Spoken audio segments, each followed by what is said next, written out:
बच्चों शुरू करते हैं अपने चैप्टर इलास्टिसिटी का लेक्चर नंबर 2। बच्चों अगर आपने इलास्टिसिटी का पहला लेक्चर अटेंड नहीं किया है तो आप लोग ऊपर आई बटन पर क्लिक करके मेरा पहला लेक्चर देख सकते हैं, जिसमें हम लोगों ने इलास्टिसिटी पर काफ़ी चर्चाएं की थी, स्ट्रेस को समझा था, स्ट्रेन को समझा था। ठीक है, तो अब उसके आगे की कहानी को हम लोग समझते हैं। बच्चों चैप्टर का नाम है इलास्टिसिटी, ठीक है ना। और फर्स्ट लेक्चर में हम लोगों ने क्या क्या पढ़ा था? हम लोगों ने इलास्टिक बिहेवियर को पढ़ा था, इलास्टिक बिहेवियर, ठीक। और क्या पढ़ा था? स्ट्रेस को पढ़ा था कि स्ट्रेस क्या होती है, स्ट्रेन को समझा था और हुक्स लॉ को समझा था। ठीक है ना बच्चों, ये 3 टॉपिक्स हम लोगों ने लास्ट वाले लेक्चर में समझे थे। अब इसके आगे की कहानी को समझते हैं हम लोग लेक्चर 2 में। तो चलो इसको इरेज करते हैं और आज के लेक्चर की शुरुआत करते हैं।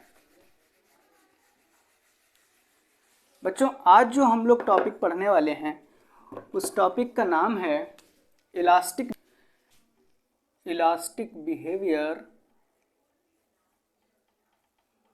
Elastic behavior of a wire under an increasing load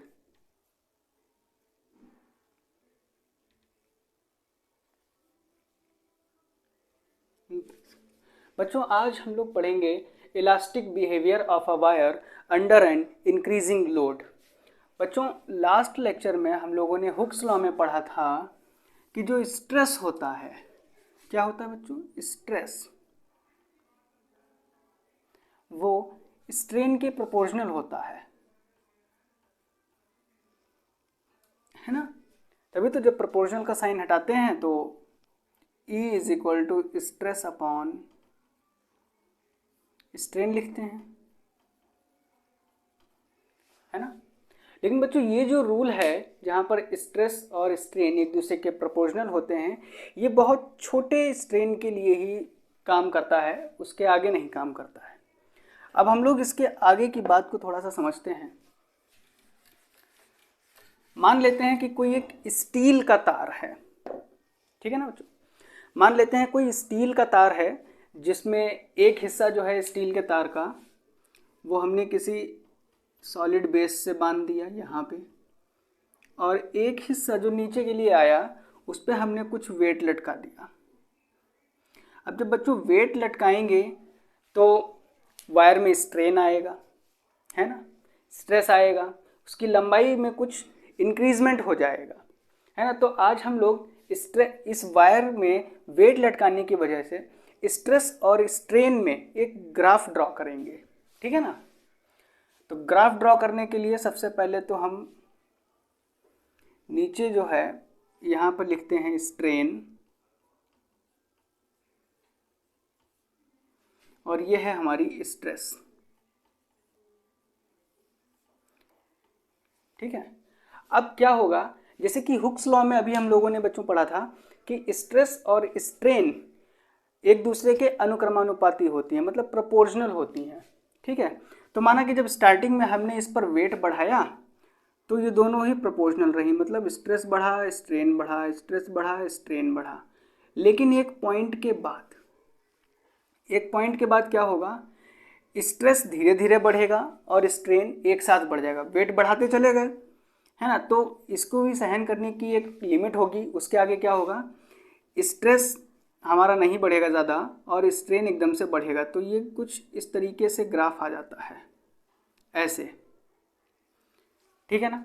अब इसमें क्या है, जहाँ तक कॉन्स्टेंटली, इसको पॉइंट ओ मानते हैं, जहाँ तक स्ट्रेस और स्ट्रेन एक दूसरे के प्रोपोर्शनल थी तो वो यहाँ तक हमें दिख रही है बच्चों पॉइंट, है ना। इसको हम लोग पॉइंट ए मानते हैं, है ना। ये पॉइंट ए है बच्चों, यहाँ पर स्ट्रेस और स्ट्रेन दोनों ही एक साथ बढ़ रही थी, यानी कि ये क्या है, प्रोपोर्शनल थी यहाँ तक। ए के बाद में स्ट्रेस और स्ट्रेन हम लोगों को प्रोपोर्शनल नहीं दिखाई दे रही हैं, बल्कि जो हमारा ग्राफ है वो कैसा हो रहा है, कर्व बन रहा है ना। तो जो ए पॉइंट है इसको हम लोग लिखेंगे, यहाँ पे लिखते हैं पॉइंट ए, इसको हम लोग कहते हैं limit of proportionality, PROPORTIONALIT,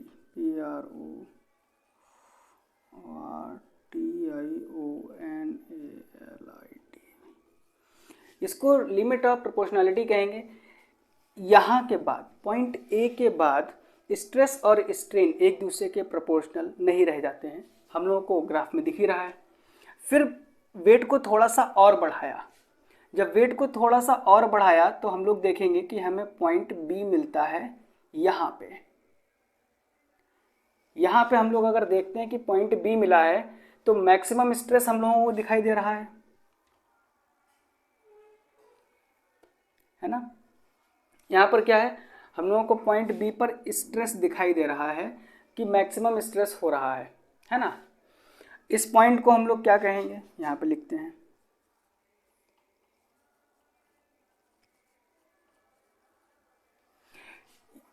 point B को हम लोग कहते हैं यील्ड पॉइंट।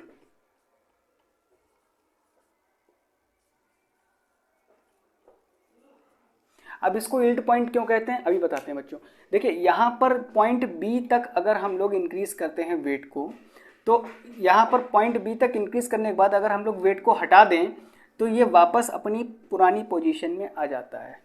मतलब जो तार में जितना भी स्ट्रेन होगा वो ख़त्म हो जाएगा और तार वापस अपनी पुरानी पोजीशन ओ पे आ जाएगा, ठीक है ना। पॉइंट बी पर जो मैक्सिमम स्ट्रेस होगा, इस स्ट्रेस को ही इलास्टिक लिमिट कहते हैं।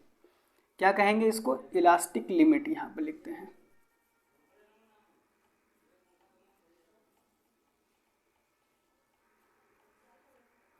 इस पॉइंट को हम लोग कहेंगे, पॉइंट बी को इलास्टिक लिमिट। यहाँ पर जो स्ट्रेन होगा वो स्ट्रेस होगा उसको इलास्टिक लिमिट कहेंगे, और पॉइंट बी को हम लोग यील्ड पॉइंट कहेंगे, ठीक है ना बच्चों। अब आगे थोड़ा सा वेट और बढ़ाया तो हमें पॉइंट सी मिला, ठीक। अब ये पॉइंट सी क्या मिला, इस पॉइंट सी पर जितना भी वेट है अगर उस वेट को हम लोग बिल्कुल भी हटा दें, अब इस तार पे क्या करते हैं, पहले तो वेट बढ़ाया, बढ़ाते बढ़ाते हम लोग ए तक पहुँचे। ए तक हम लोगों का कांस्टेंट था स्ट्रेस और स्ट्रेन, मतलब कांस्टेंट नहीं, प्रोपोर्शनल थे एक दूसरे के। फिर थोड़ा सा वेट और बढ़ाया, बी पर पहुँचे। बी पर जो भी हमारा स्ट्रेस था उस स्ट्रेस को हम लोग कहेंगे इलास्टिक लिमिट। क्यों, क्योंकि उसके बाद में अगर हम लोग क्या कहते हैं वेट को बढ़ाते भी हैं तो क्या होगा, उसमें स्ट्रेन बढ़ेगा, स्ट्रेस ज़्यादा नहीं बढ़ेगा, ठीक है ना। फिर भी अगर वेट को बढ़ाया तो पॉइंट सी मिला। पॉइंट सी पर जो अगर वेट को हटा दिया जाए, पॉइंट सी तक बढ़ाने के बाद में वेट को हमने हटा दिया तो क्या होगा, ये वापस अपनी पुरानी पोजीशन ओ पर नहीं पहुंच पाएगा। क्यों नहीं पहुंच पाएगा, क्योंकि स्ट्रेन ज़्यादा हो गया है, स्ट्रेस कम हो गया है। इस पॉइंट बी तक ही हुक्स लॉ फॉलो हो रहा था, इसके आगे हुक्स लॉ हमारा वर्क नहीं कर रहा है क्योंकि वेट ज़्यादा हो गया है। तो क्या होगा, अगर इससे वेट हटा भी दिया जाए तो तार अपनी पुरानी पोजीशन में आने की कोशिश तो करेगा लेकिन पूरी तरीके से नहीं आ पाएगा। तो ये कहाँ हो जाएगा, ओ डैश पर ये पॉइंट कुछ शिफ्ट हो जाएगा। अब ये ओ डैश क्या है, ओ डैश जो है वो परमानेंट स्ट्रेन को शो कर रहा है जो वायर में आ चुकी है। वेट इतना ज़्यादा बढ़ा दिया गया है कि वायर पुरानी पोजीशन में नहीं आ पाया है, उसमें कुछ स्ट्रेन आ गया है, वेट हटाने के बाद भी थोड़ा सा स्ट्रेन आ गया है, तो उस स्ट्रेन को हमने ओ डैश से शो किया है।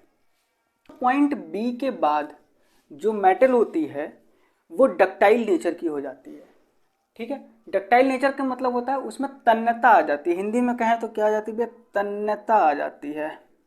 अब तन्यता क्या होती है, आपने बच्चों देखा होगा कि जैसे प्लास्टिक है, प्लास्टिक को आपने गर्म किया और पकड़ के खींच दिया तो वो लंबी हो गई, आसानी से लंबी हो गई ना, इसी को तन्यता कहते हैं। सरल भाषा में समझ लेते हैं, फिर तन्यता पर आगे कभी चर्चा करेंगे, ठीक है। तो उसी तरीके से मेटल में भी मेटल डक्टाइल नेचर की हो जाती है पॉइंट बी के बाद।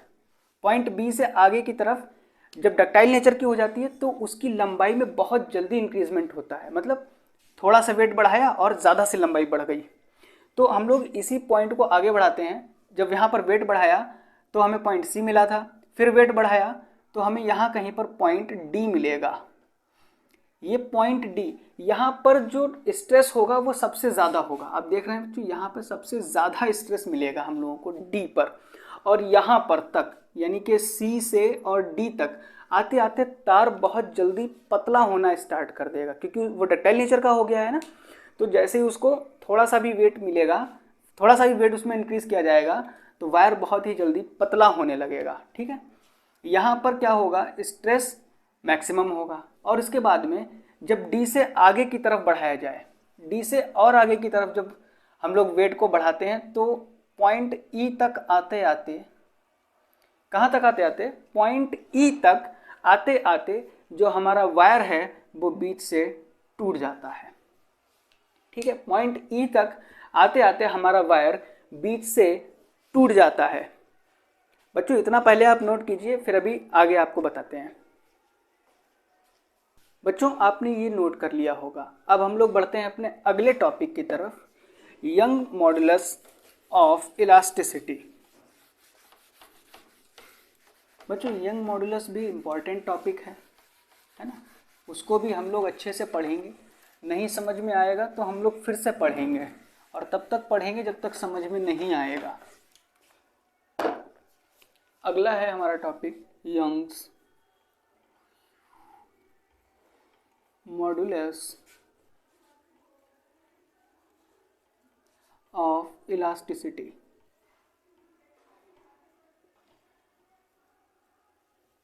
अब यंग मॉडुलस ऑफ इलास्टिसिटी क्या है, तो एक बार बच्चों समझते हैं। बच्चों अगर मान लीजिए कोई एक वायर है और उसको पकड़ करके खींच दिया जाए, ताकत लगाई जाए और उसको खींच दिया जाए, तो क्या होगा कि उस वायर की लेंथ में थोड़ा सा इंक्रीज हो जाएगा, वो लेंथ थोड़ी सी बढ़ जाएगी, है ना। तो वो लेंथ कितनी बढ़ेगी और वो कैसे कैसे डिपेंड करती है, इस पर थोड़ा सा चर्चा करते हैं। मान लिया एक वायर है जिसका एक सिरा हम लोगों ने किसी सॉलिड बेस से बांध दिया। ठीक है, इस तरह से वायर है, और एक तरफ क्या किया, कुछ वेट बांध दिया। तो वेट लटकाने से क्या हुआ कि वेट की वजह से वायर की लेंथ में कुछ इंक्रीजमेंट हो गया। मान लिया वायर की जो लेंथ है वो कितनी है, एल है, और वेट लटकाया, वेट क्या लटकाया, mg वेट लटकाया। ठीक, mg नीचे की तरफ वेट लटकाया, तो डेल एल यानी कि डेल एल लेंथ उसकी बढ़ गई। बच्चों वेट लटकाने से जो इसकी लेंथ में इंक्रीजमेंट हुआ है, इसको हम लोग कहेंगे लॉन्गिट्यूडनल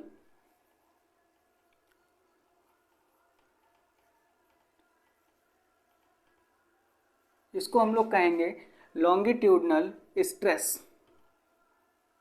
ठीक है, और जो इसके एरिया ऑफ क्रॉस सेक्शन में, मतलब इसके अनुप्रस्थ काट के क्षेत्रफल में जो चेंज आया है, उसको हम लोग कहेंगे लॉन्गिट्यूडनल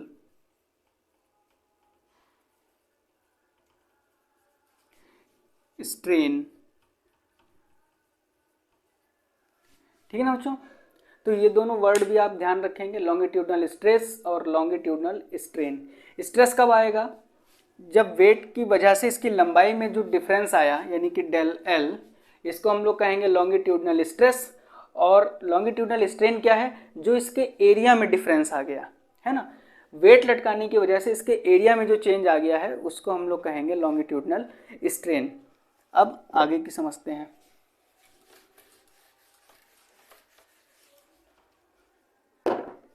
बच्चों थ्योरी में बोल देता हूँ, आप समझ जाएंगे।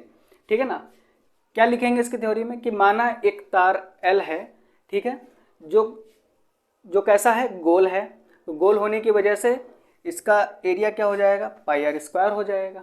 ठीक है ना, जिस पे एक वेट mg लटकाया गया है, mg नीचे की तरफ लटका हुआ है, तो वेट mg की वजह से वायर की लेंथ जो है वो L से डेल्टा L उसमें इंक्रीजमेंट हो जाता है। डेल्टा एल को हम लोग लॉन्गिट्यूडनल स्ट्रेस कहेंगे, और इंक्रीजमेंट होने की वजह से जो वेट mg लटका हुआ है उसकी वजह से जो एरिया में चेंज आया है उसको हम लोग कहेंगे लॉन्गिट्यूडनल स्ट्रेन। तो एक बार हम लोग पहले longitudinal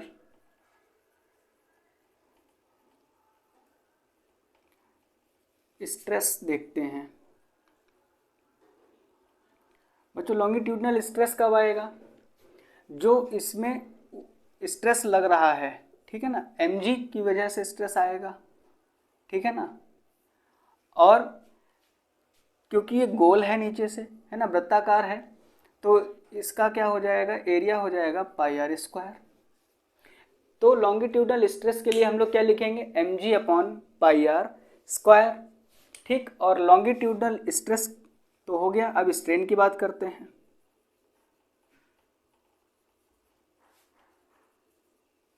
longitudinal strain increase in length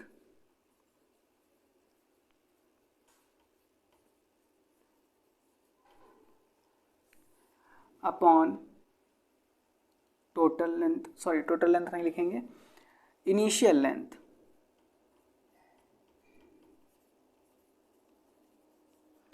initial length बच्चों कौन सी, जो वायर की एक्चुअल लेंथ है, ठीक है ना, यानी कि L।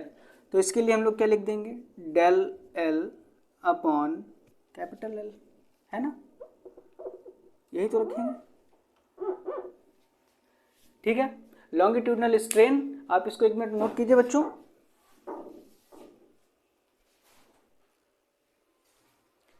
अब आगे देखते हैं बच्चों, ये आपने नोट कर लिया होगा।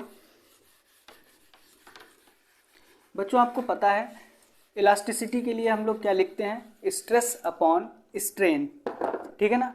तो यंग मॉडुलस ऑफ इलास्टिसिटी के लिए क्या लिखेंगे, इसको हम लोग y से शो करते हैं, यंग्स मॉडुलस ऑफ इलास्टिसिटी को हम लोग y से शो करते हैं, और ये हो जाएगा बच्चों, वहाँ पर कोई भी डेफिनेट शेप नहीं थी, ठीक है ना, इसीलिए हम लोग वहाँ पे लिखते थे स्ट्रेस अपॉन स्ट्रेन। यहाँ पर एक शेप है जो कि वायर है ना, और वायर में जो भी चेंज आ रहा है वो सब लॉन्गिट्यूडनल चेंज आ रहा है, इसीलिए हम लोग इसमें लिखेंगे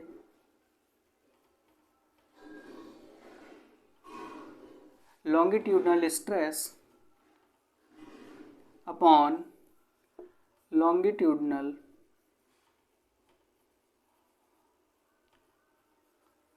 स्ट्रेन। अब स्ट्रेस बच्चों भी हम लोगों ने कितना निकाला था, mg upon pi r square, pi r square, ठीक है। और स्ट्रेन कितना था, स्ट्रेन के लिए हम लोगों ने लिखा था डेल L अपॉन L, है ना। अब इसको ज़रा सिंप्लीफिकेशन के साथ लिख लेते हैं, तो क्या लिखेंगे, mg capital L upon pi r square del L, ठीक है ना बच्चों। इसको mgl upon pi r square del L। बच्चों यही तो है यंग्स मॉडुलस ऑफ इलास्टिसिटी, है ना बच्चों। ये बच्चों हमारा यंग्स मॉडुलस ऑफ इलास्टिसिटी आ गया। अब इसका मात्रक क्या होगा, यूनिट बहुत ज़रूरी, न्यूटन प्रति मीटर स्क्वायर, या इसको पास्कल भी लिखते हैं भैया, पास्कल, PASCAL, पास्कल। और बच्चों इसका डायमेंशनल फार्मूला क्या हो जाता है, ML-1T-2, ये इसका डायमेंशनल फार्मूला भी हो जाता है। तो बच्चों ये थी हमारी आज की लेक्चर, जो कि यहीं पे हम लोग ख़त्म करते हैं यंग्स मॉडुलस ऑफ इलास्टिसिटी पर। मिलते हैं अगले वीडियो में एक नए टॉपिक के साथ में।